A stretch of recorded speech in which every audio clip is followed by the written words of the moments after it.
Now, the subscription site OnlyFans, in which members of the public pay a fixed amount every month for exclusive photos and videos of entertainers and glamour models, has reversed its decision to remove explicit content from its platform. Is this the right move, given that it's safer for models to perform material online on their own terms rather than on the streets or within the adult movie industry? Is it time to now draw a distinction between the sometimes very dark and arguably illegal material on the web and the softer, more mainstream titillation enjoyed safely by millions? Should we stop demonising and begin to embrace consensual, legally made pornography? Well, joining me to discuss this in the studio, I'm delighted to welcome Chief Executive of Christian Concern, Andrea Williams. Hi, Andrea. Hello. Also, OnlyFans content creator, star of OnlyFans, no less, Carla Bellucci, and glamour model Josie Cunningham. Folks, great to have you all on the show. Let's start with, if I can, you, Carla, because you create content for OnlyFans. What do you make of this decision to allow adult material to stay? I do support the decision because I think, like you said previously, I think girls and guys are safer than being out on the streets. You know, this is something that's going to happen anyway in this industry. People choose to go down this route. I think it's best that they are in control of their career on OnlyFans. That's my opinion. Like, when they're on OnlyFans, you are in control of what you want to post.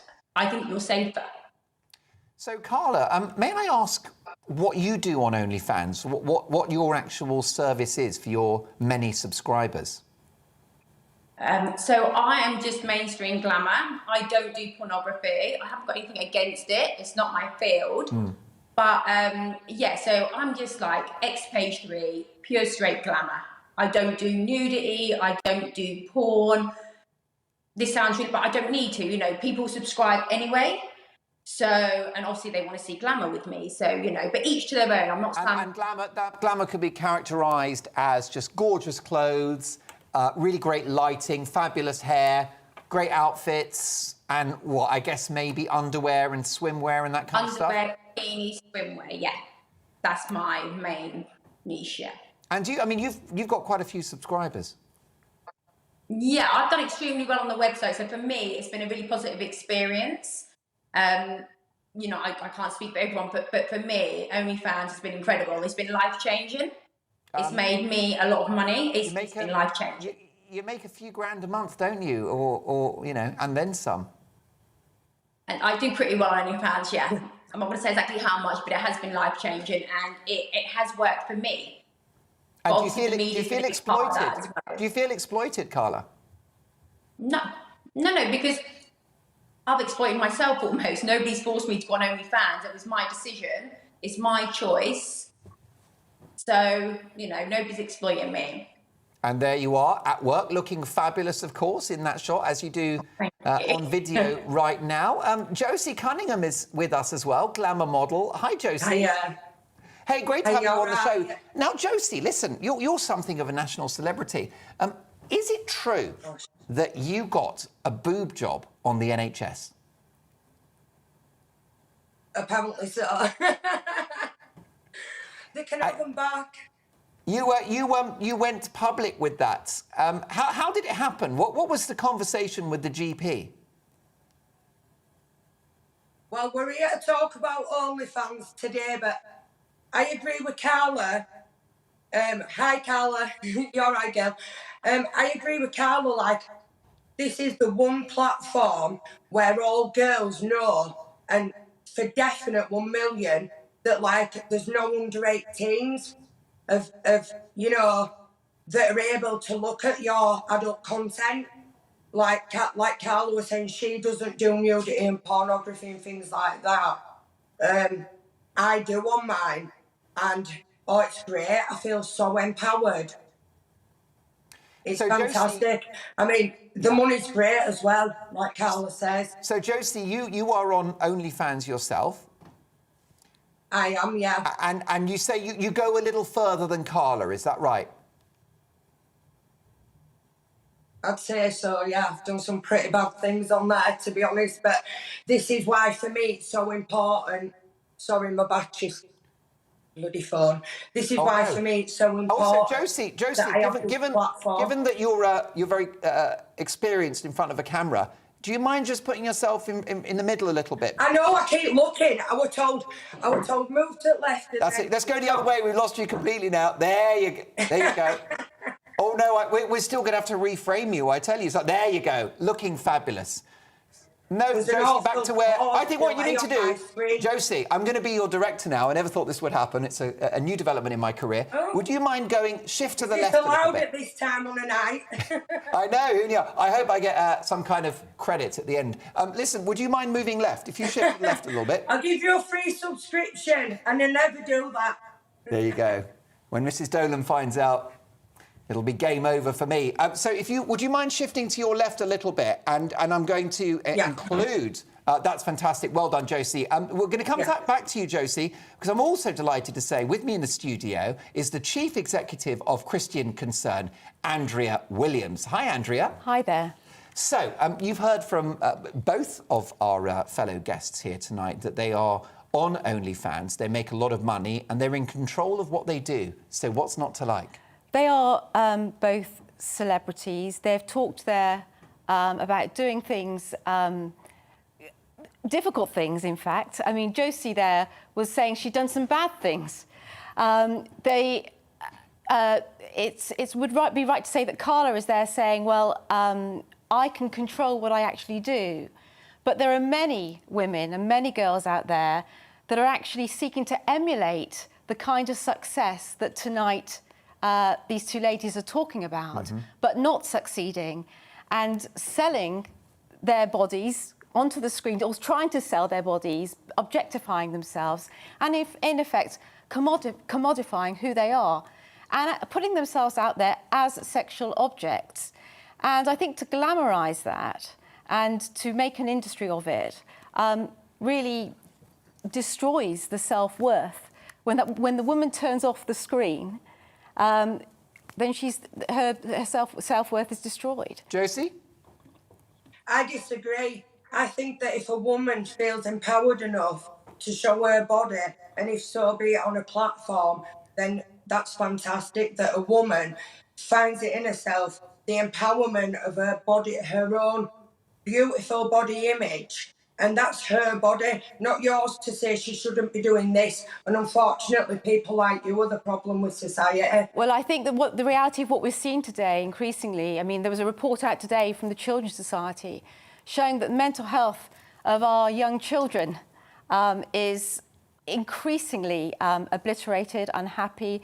The sexualisation of our children, the access to pornography. We've seen with regard to this site many reports of the fact that underage girls are coming on to the site, are actually selling onto the site their bodies, sexualising themselves. But if rules are broken, that's not OnlyFans' fault. I mean, there will always be a few people that slip through the net. But what about the principle of somebody that's over 18 choosing what to do with their body?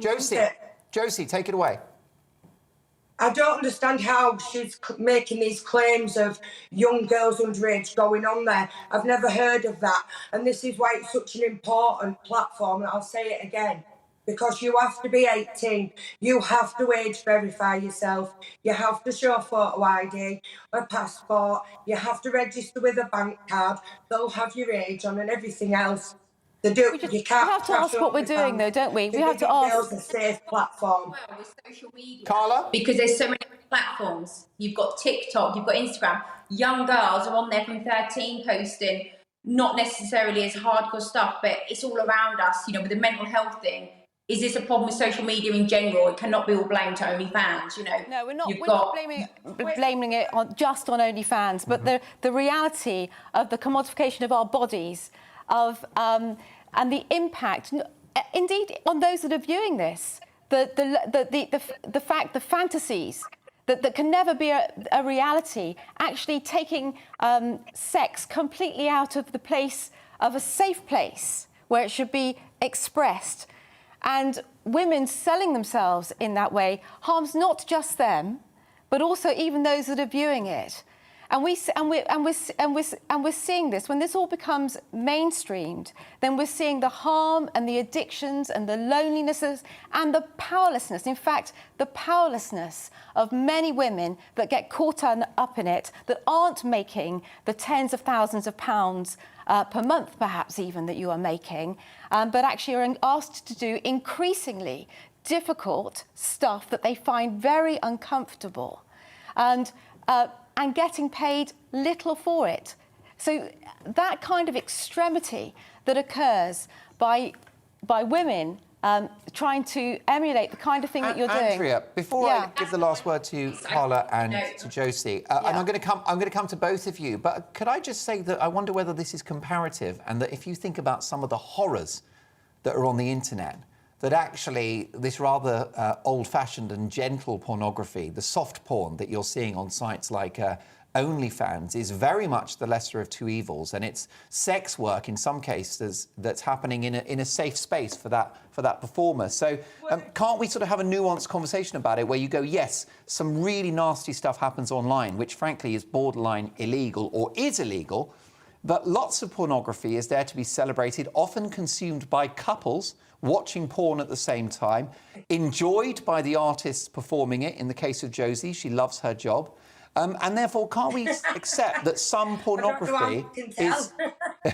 Well, I'll give you right to reply in a second, but Josie, can we accept that some pornography should be welcomed and not demonised? And let's be honest, we've had it for time immemorial. I think that when we become so obsessed and hypersexualised as a society, we destroy the true beauty of what sexual expression should be and the intimacy that it should really be. We devalue and we degrade our bodies, which are precious. We set standards for our children that actually breaks them because of the hypersexualisation. We we say that our value is in our bodies. And what about Renaissance art and those rather busty women in those portraits at the National Portrait Gallery and the National Gallery? I mean, haven't we always had this? Listen, Carla, what do you think about this? I just think, look, it's all around us, do you know what I mean? And when it comes to, like, exploitation or mental health, it's all around us. I just think at the end of the day, it's always going to be around us. You've got artists that are stripping off on music videos. You've got, you know, it's up to you how you take it. You're never going to stop it. Like I said, for me, OnlyFans, I feel like it's a safe website. We're in control. And I think it's great. I think, you know, there's nothing wrong with porn. If people watch it all the time, and if that's what they want to do, there's always going to be risks that people get addicted to things, but I don't think it's a big issue. I think it's a safe environment, and people should be over 18. They shouldn't be... Josie, we finally got your shot right. So it's time for your close-up. Please tell me your final thoughts before we wrap this up. I just think it's a fantastic platform. I mean, you don't know until you try something, do you? It's like the old saying goes, you've just got to try, or you'll never know, will you? So you join. I mean, if you're in, like me and Carla, like say up to £15,000 a month, what a fantastic lifestyle you can give your children with that. So you can't like throw shade at everyone for using it, and they're not exploited. They choose to go on there because they feel comfortable enough with the body.